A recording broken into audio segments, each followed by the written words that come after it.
السلام عليكم. ان شاء الله هعمل النهارده المسقعه اللي كلنا بنروح نجيبها من مطاعم الفول والطعميه، بنبقى هنتجنن عليها من حلاوتها وطعمتها. هنعملها النهارده في البيت بكل سهوله، بطريقه سهله جدا، من غير لحمه مفرومه، من غير جبن. دي بطاطسايه انا مقطعاها مكعبات كده. معايا طبق شطه مشكل، فلفل على شطه. دي طماطميه برضو انا بشراها. معايا 3 طماطمات هقطعها مكعبات. البهارات بتاعتي برضو بسيطه جدا: ربع معلقه ملح، ربع معلقه بابريكا، ربع معلقه كمون، ربع معلقه فلفل اسود. معايا معلقه برضو كبيره توم. برضو البتنجان انا مش بقشره، انا بعمله بالقشر بتاعه، لان القشر بتاعه كله فايض، فانا بصراحه ما بحبش اقشره. بصوا البتنجان برضو تعرفي ازاي ان هو ما فيهوش بذر؟ اما انت تجيبها طويله وتبقى رفيعه كده من تحت. معلش انا نسيت اقول لكم اوريكم الشكل برضو. بتبقى طويله ورفيعه كده من تحت، ما تبقاش مليانه من تحت عشان ما تبقاش كلها بذر. بصوا البتنجان اهو ما فيهوش بذر خالص، البذر بتاعه قليل خالص. هبتدي احطهم بقى في مصفى كده، عليه برضو نص معلقه ملح كده عشان ينزل الميه اللي فيه، عشان برضو ما يشربش معايا زيت كتير. سيبه بقى شويه ينزل ميته، وابتدي اقلب باقي الحاجات عقبال ما هو ينزل ميته. اقلي اول حاجه البطاطس.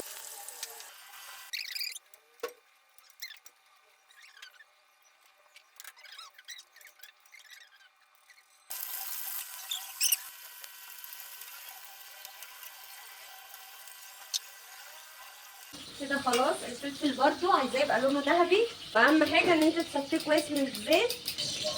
كده خلاص البتنجان اهو تنزل ميته. ده لما بقى بيتحط كده بالميه بتاعته بيشرب زيت، كده مش هيشرب. بسم الله.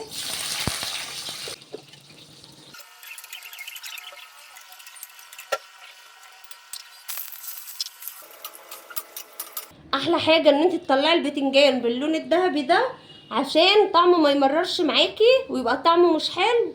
هبتدي كده انزل بالثوم. ده الثوم اللي انا برضو كنت مخزناه معاكم في القناه. الثوم بيطلع من الفريزر على النار على طول، ما ينفعش ان انت تسيبيه او تسيبيه فوق. الثومه كده يا دوبك تدبل معايا وتبقى لونها اصفر خفيف. برضو هشوح التوابل معاهم مع الثوم. التوابل برضو ريحتها تطلع، وابتدي انزل بالطماطم اللي انا فرماها. الاكله دي انا الصراحه بموت فيها، بحبها قوي، وتنفع معاكي فطار في الغدا، تبقى حلوه قوي. انزل بالطماطم المكعبات.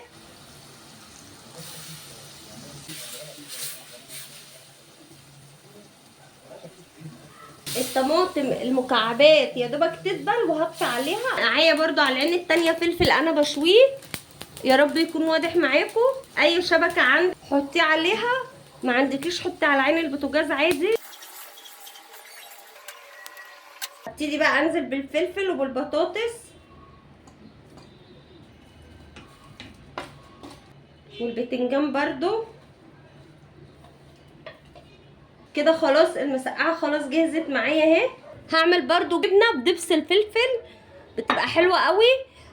وهستخدم معاها زعتر، نص معلقه زعتر، نص معلقه كمون، ربع معلقه ملح، وزيت زيتون. ممكن تحطي زيت عادي، بس زيت الزيتون بيديها طعم احلى. عشان الناس اللي ولادها مش بيحبوا الجبنه القريش او مش بيرضوا ياكلوها، الوصفه دي بتبقى حلوه قوي، بتنقلها في حته تانية. الفلفل المشوي بيديها طعم حلو قوي. حابه تعملي نفس الطريقه دي برضو بجبنه اللي هي العلب عادي، مفيش مشكله، بس الجبنه القريش طبعا بتبقى قيمتها الغذائيه احلى. انا قشرت، بس انا حابه ان انا اسيب برضو فيه شويه كده عشان يدي طعم الشوي. هحط بقى كله في الكبة، الجبنة والفلفل كله. لو ما عندكيش الكبة هرسيب الشوكة عادي. كده الجبنة خلاص بقت جاهزة معايا اهي. كده يبقى انا خلصت الاكل بتاعي النهاردة. اكل بسيط جدا وسهل جدا. ندوق بقى الجمال ده.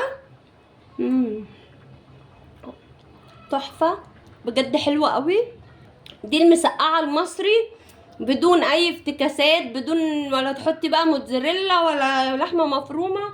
هي المسقعة حلاوتها ببساطتها.